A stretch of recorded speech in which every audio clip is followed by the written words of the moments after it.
Halo, apa kabarnya teman-teman semua? Selamat bertemu kembali dengan saya di dapur Vimala Kitty Rusdianti. Hari ini saya mau membuat kue lapis tepung terigu dan sagu. Kue ini merupakan kue jajanan pasar atau biasa orang-orang menyebut kue basah. Nah, sebelum kita lanjut ke cara pembuatannya dan bahan apa saja yang diperlukan, jangan lupa subscribe, like, komen, dan share ya teman-teman. Terutama jangan lupa subscribe, karena dengan teman-teman subscribe, teman-teman tidak akan pernah ketinggalan resep-resep yang terbaru dari saya. Oke teman-teman, kita lanjut saja ya ke cara pembuatannya dan bahan-bahan apa saja yang dibutuhkan. Let's back! Dengan menggunakan panci tentunya, dan saya akan merebusnya dengan pandan. Nah, saya di sini pakai 4 helai pandan. Oke. Jadi kita di sini akan menuang santan ya. Saya pakai santan yang instan aja. Soalnya kalau beli yang parutan itu nggak praktis banget ya, soalnya si bibi lagi pulang kampung, jadi saya lebih baik memilih pakai santan instan aja. Kita tuang ke panci santannya. Ini santannya ukurannya udah 1 liter ya. Kita tuang semuanya 1 liter santan ke dalam panci. Kemudian yang setengah liternya itu saya beli sasetan yang ukurannya kecil, yang 200 ml. Kemudian saya tambahkan air sekitar 300-an. Jadi saya beli tambahannya itu 200 ml.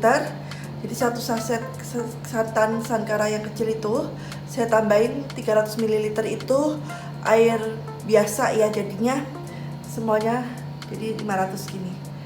Nah, total untuk semuanya 1500 ml santan. Setelah santannya sudah kita tuang semua ke dalam panci, kita tuang juga daun pandannya 4 helai, terus disimpul kita tuang. Kita nyalakan kompornya. Saat merebus santan itu harus sering-sering diaduk, karena kalau tidak santannya akan pecah. Nah, kita sambil terus mengaduk, dan kita manaskan santannya ini pakai api kecil saja. Jadi apinya nggak perlu besar-besar. Kita aduk terus sampai santannya mendidih. Oke teman-teman, ini udah mendidih. Kemudian saya akan matikan apinya, dan saya akan biarkan terlebih dahulu sampai santannya benar-benar dingin. Baru saya akan olah dan mencampurnya dengan tepung-tepung. Pertama-tama saya akan timbang tepung terigunya sebanyak 300 gram. Oke, ini sebanyak 300 gram ya teman-teman. Kemudian kita tuang ke dalam wadah. Kemudian tepung kanjinya saya akan timbang sebanyak 150 gram tepung kanji.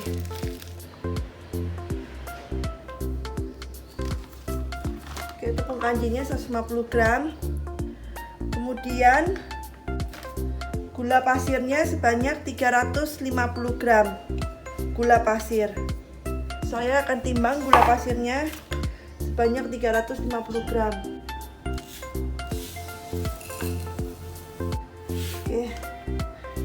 Masukkan,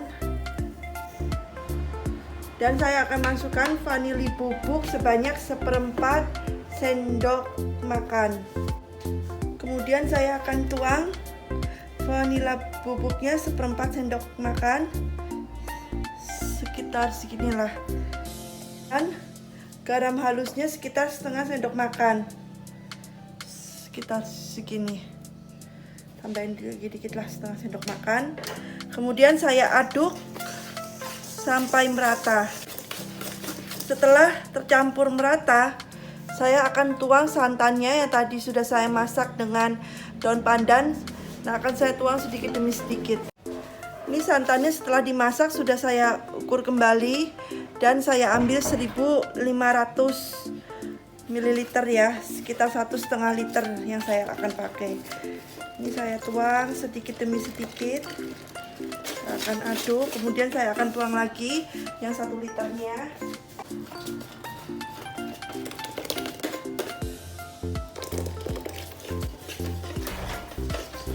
Saya tuang semuanya, sisanya ya.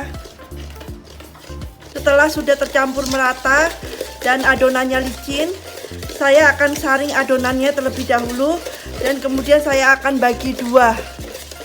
Oke, ini mau saya saring ya teman-teman.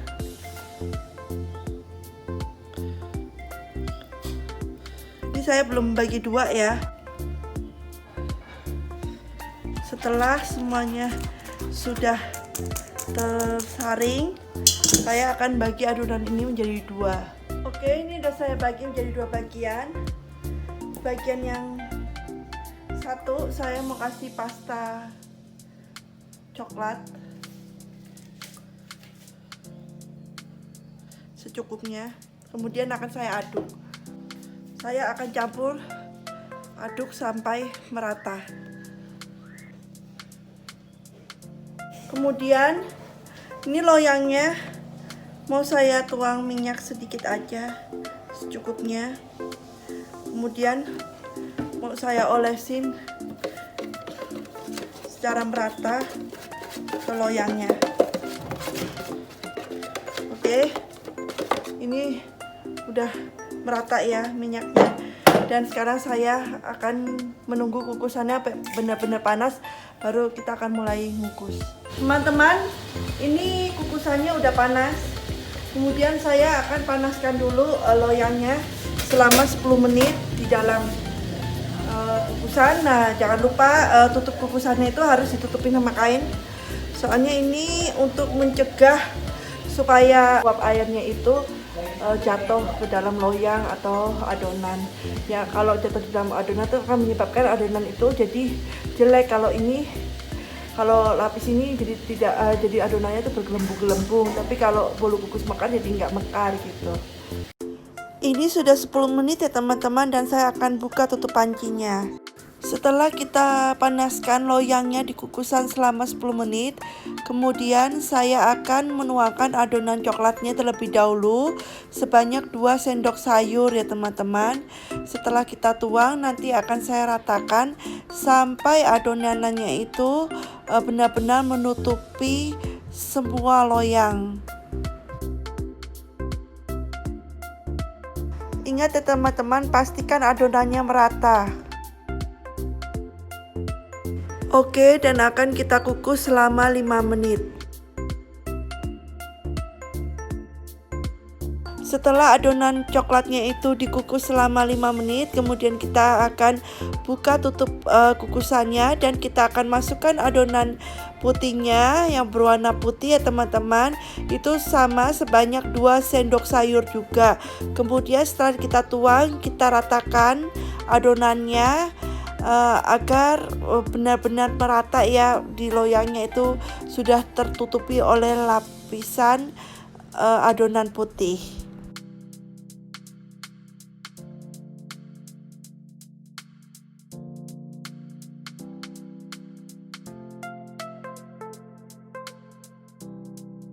Dan akan kita kukus kembali selama 5 menit.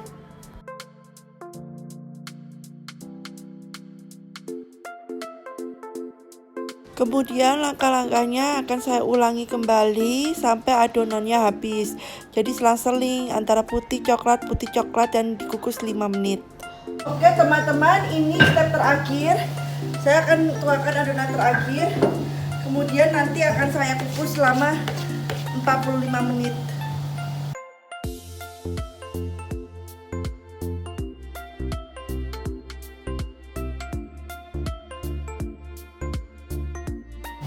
Kemudian saya akan tutup dan akan saya kukus selama 45 menit. Setelah pengukusan terakhir selama 45 menit itu berakhir, nah loyangnya itu kita angkat dan kemudian kita tunggu dingin dulu. Setelah dingin kuenya, baru kita keluarkan kuenya itu dari loyang. Nah inilah penampakannya ya teman-teman, yang sudah dingin dan sudah saya keluarkan dari loyangnya. Oke teman-teman, ini akan saya juga potong ya, supaya bisa tahu lapisannya itu bagus atau enggak ya teman-teman. Nah ini setelah dipotong penampakannya seperti ini. Cantik banget ini teman-teman. Oke teman-teman, selamat mencoba bikin sendiri di rumah ya teman-teman, untuk keluarga tercinta. Kalau teman-teman